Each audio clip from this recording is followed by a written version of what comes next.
Olá novamente, gente. Então a gente vai dar continuidade aqui ao assunto de hoje, analisando, né, a estratégia argumentativa, né, que é a mesma da autora no terceiro parágrafo, perdão, e vamos terminar analisando ali brevemente a conclusão dela, lembrando sempre que a conclusão de uma redação do Enem é uma coisa e o que vocês vão precisar fazer é outra, mas se você quiser fazer algo parecido, até pode, mas você não tem essa obrigatoriedade. No Enem você tem ali a questão da intervenção e tudo mais, que a gente vai ver melhor daqui a pouquinho, mas compartilhar aqui a tela e voltar para o texto que a gente estava lendo, que a gente finalizou aqui, né, esse segundo parágrafo, né, o primeiro parágrafo de desenvolvimento, e vamos então para o terceiro parágrafo dela, que ela diz: além disso, já há o estigma do machismo na sociedade brasileira. Isso ocorre porque a ideologia de superioridade do gênero masculino em detrimento do feminino reflete no cotidiano dos brasileiros.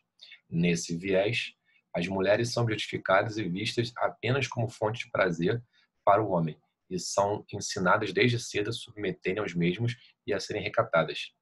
Dessa maneira, constrói-se uma cultura do medo, na qual o sexo feminino tem medo de se expressar por estar sob constante ameaça de sofrer violência física ou psicológica de seu progenitor ou companheiro. Por conseguinte, o número de casos de violência contra a mulher reportados às autoridades é baixíssimo, inclusive os de reincidência. Então, se você prestou atenção até nas entonações que eu dei em alguns momentos, você vai reparar que essa estrutura aqui, do segundo parágrafo, vai se repetir praticamente da mesma forma no terceiro parágrafo, com algumas distinções importantes. A primeira, você talvez já está percebendo que é, né, o único elemento aí colorido em negrito, que é esse, além disso. Que eu já digo, cara, já assim, já entra na redação escrevendo isso. Além disso, no terceiro parágrafo, sabe? Sempre. Sempre, sempre, sempre. Além disso, pode ser outra forma? Pode. Podia ser além dessa questão, além de tal problemática, tudo mais. Mas, assim, terceiro parágrafo sempre marca aí com um além disso, um ademais e tal, que é um conector que serve para, né, estabelecer esse link entre o segundo parágrafo com o terceiro, né? É clássico. Toda redação usa um além disso, ademais. Então, assim, já começa a redação já com um ademais ou um além disso no terceiro parágrafo já. É isso. Né? Mas, assim, entenda que não é porque eu estou falando, é porque realmente isso é um sentido lógico, porque ele marca um acréscimo, né, de informação. E também cuidado, no texto de vocês, né, vocês vão ter um limite de 20 a 25 linhas. Então, assim, não é muito. Apesar de você achar que é muito, talvez achar que é muito, não é muita coisa. Então, por que eu estou falando isso? Porque você pode estar querendo usar o além disso no meio do seu parágrafo, que é algo que eu não recomendo. Porque o além disso, ele estabelece que, olha só, falamos desse assunto, agora um outro assunto relacionado ao tema, à tese, enfim. Essa ideia que o além disso, o ademais, traz. Ele tem essa função. Então, no parágrafo de desenvolvimento, não é recomendável você usar mais de um além disso, ou usar um além disso no meio aqui do texto, etc., a não ser em casos muito específicos. Como o texto de vocês é um texto mais curto do que o de Enem, se você colocar um além disso lá no meio aqui do texto, o leitor vai achar que dentro do mesmo parágrafo você está falando de dois assuntos. E isso é ruim para o seu texto. Então, vamos tentar usar o além disso só aqui no começo do seu terceiro parágrafo, porque ele vai estabelecer um link, né, do segundo para o terceiro. Então vamos lá. Além disso, né, tópico frasal, aqui bonitinho, frase curta, que vai expressar a ideia central ali, né, do parágrafo a ser desenvolvido. Logo depois, a mesma estrutura, repara, a mesma estrutura lá de cima.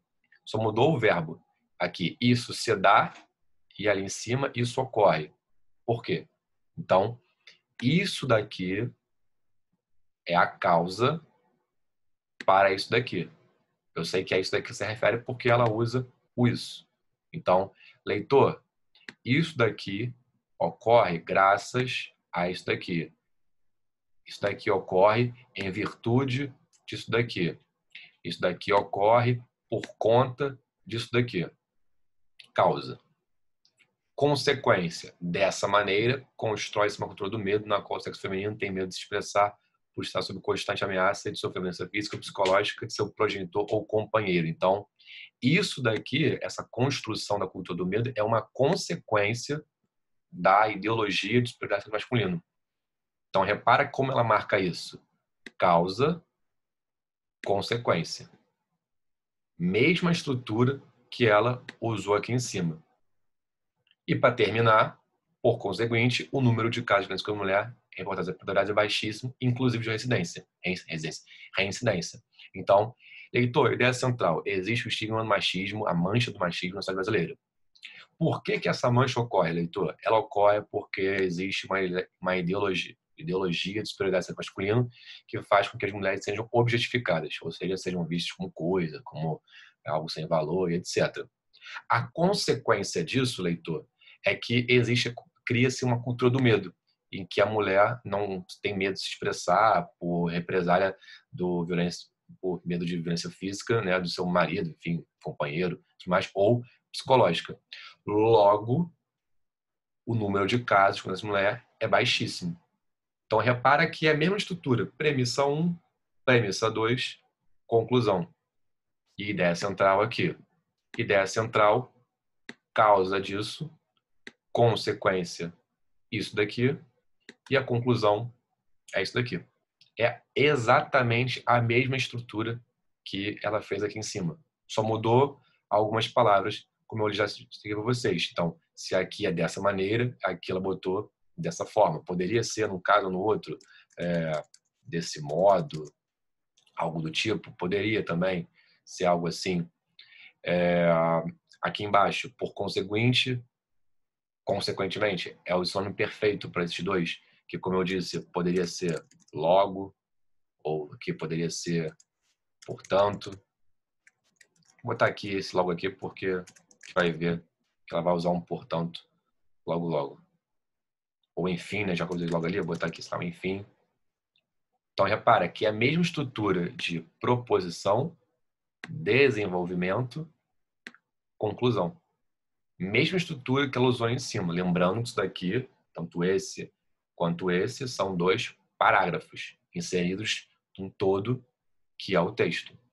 Então, repara que é a mesma estrutura que é construída graças ao uso dessas palavras aqui, que estabelecem essas ideias. Vou botar aqui por conta, caso seja por conta da, em virtude de, em razão. Claro que isso vai ter que mudar, né? Aqui não dá, que seria um pouco diferente, tá? Por que não aqui? Se dá em virtude e se dá em razão da. Em razão de. Aí, claro que, a depender do que se for usar, você vai ter que mudar levemente aqui o que vem depois. Mas a ideia central é que esses termos expressam a mesma coisa. Beleza? Então, isso que você tem que deixar, tem que estar muito fixo a partir da aula de hoje. Que você só consegue construir uma relação de causa e consequência, que é a estratégia que a gente vai mais focar aqui nessas aulas, você só consegue construir isso a partir do uso, né, coordenado de algumas palavras ou expressões cujo nome são, cujo nome são os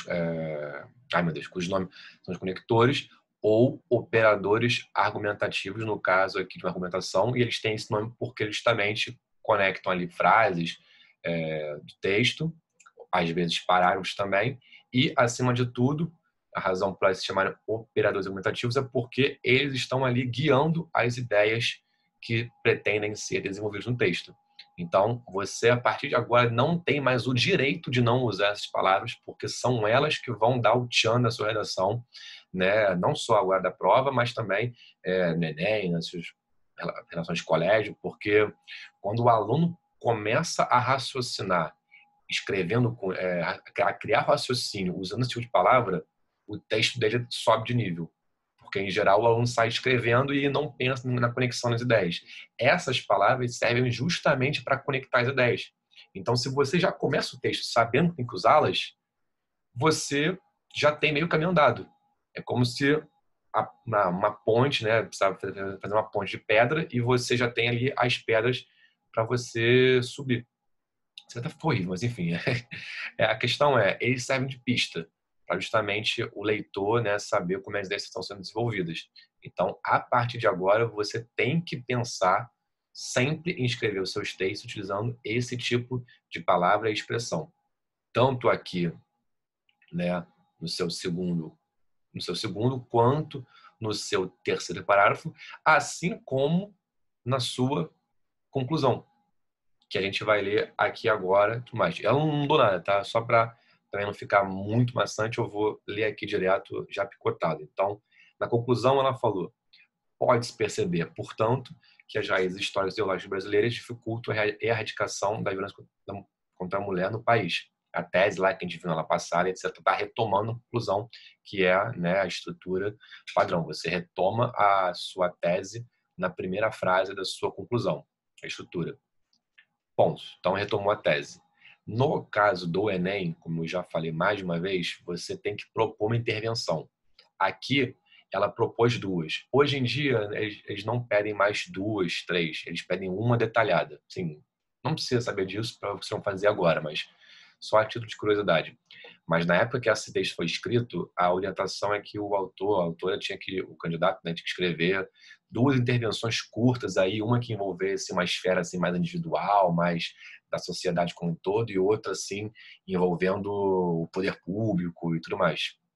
E a estrutura para fazer isso era seguir na sua intervenção a seguinte ordem: agente, né, ordem não, mas tem que cumprir três critérios nessa intervenção. Tem que ter um agente que realiza algo de alguma forma com alguma finalidade. Então repara o que ela faz aqui. Retomou a tese. Finalidade 1.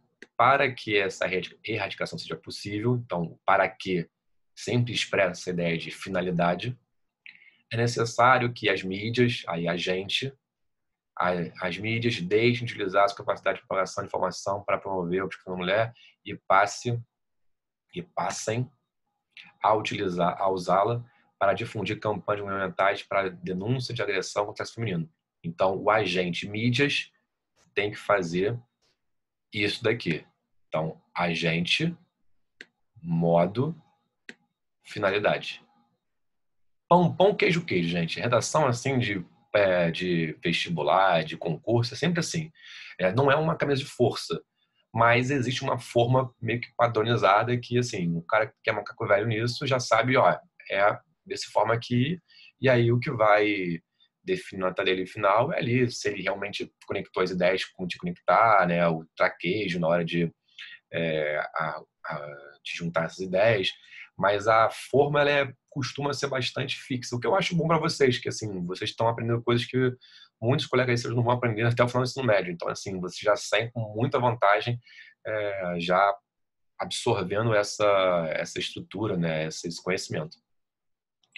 Aqui, depois, intervenção 2. Além disso, é preciso que o Poder Legislativo, então aí outro agente, mas dessa vez um agente do poder público, da esfera pública, crie um projeto de lei para aumentar a punição de agressores para que seja possível diminuir a reincidência. Reincidência é quando alguém comete um delito mais de uma vez. Né? A pessoa fez um delito, aí foi condenado, foi acusado, depois faz de novo esse mesmo delito. Isso aqui é a reincidência.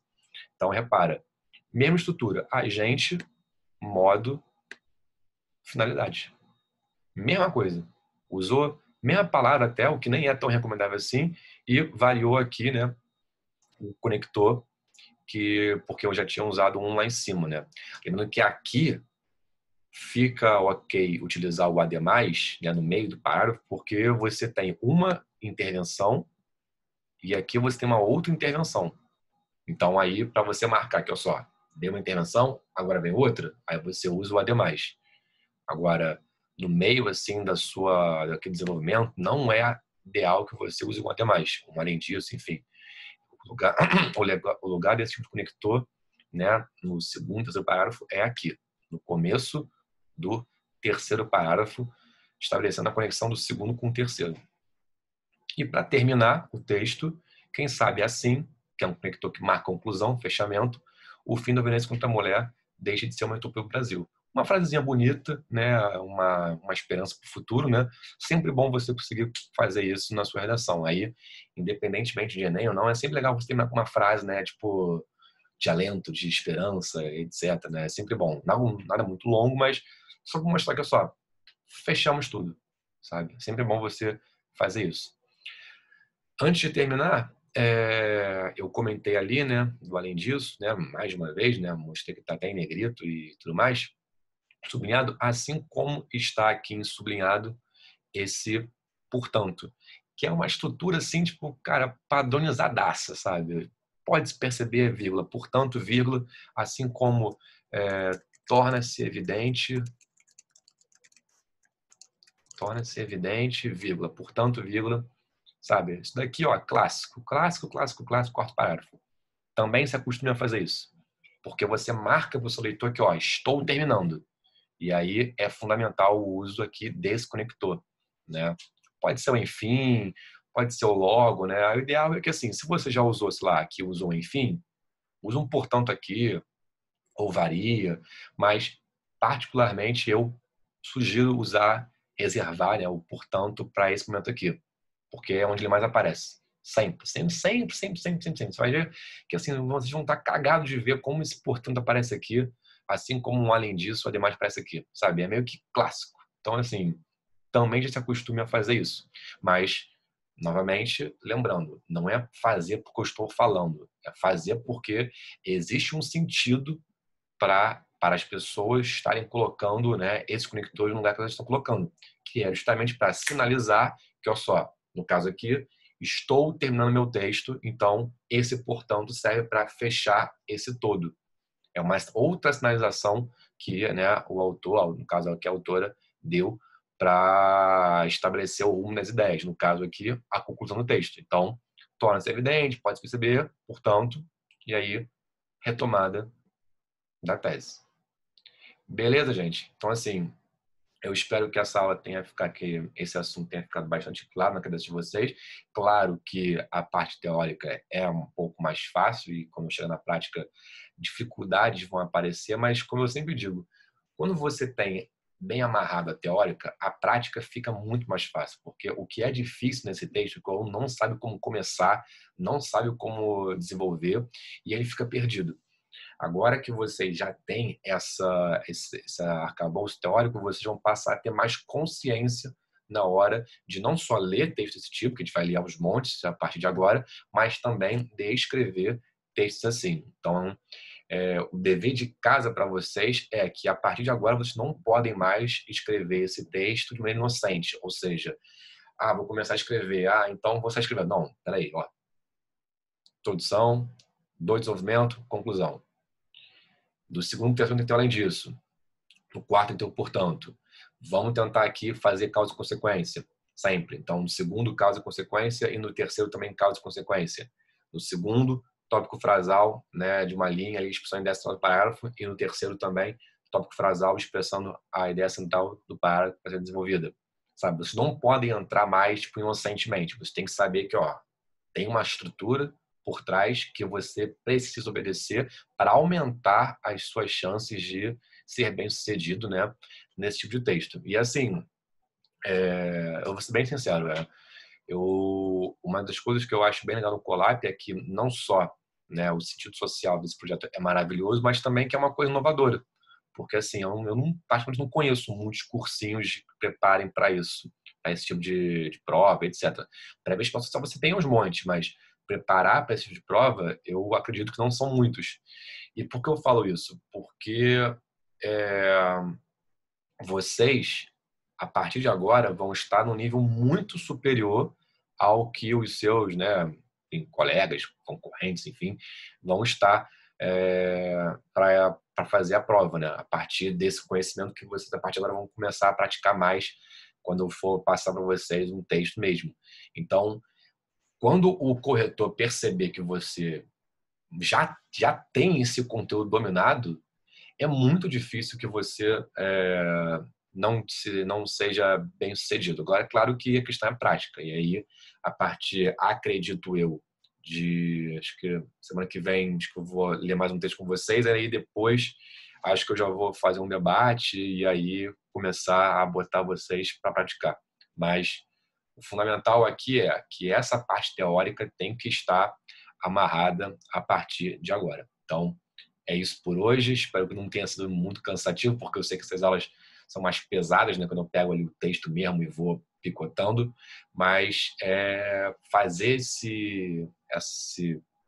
introdução teórica que eu tenho feito em todas as semanas é, para mim, fundamental para vocês terem, acima de tudo, consciência na hora de escrever. Então, espero que vocês, né, estejam com isso realmente, né, pelo menos a parte teórica, bem assentado na cabeça, para que assim, quando eu for começar a passar os testes, vocês já tenham aí o mapa da mina com vocês na mão, beleza? Então, por hoje é isso. Muito obrigado.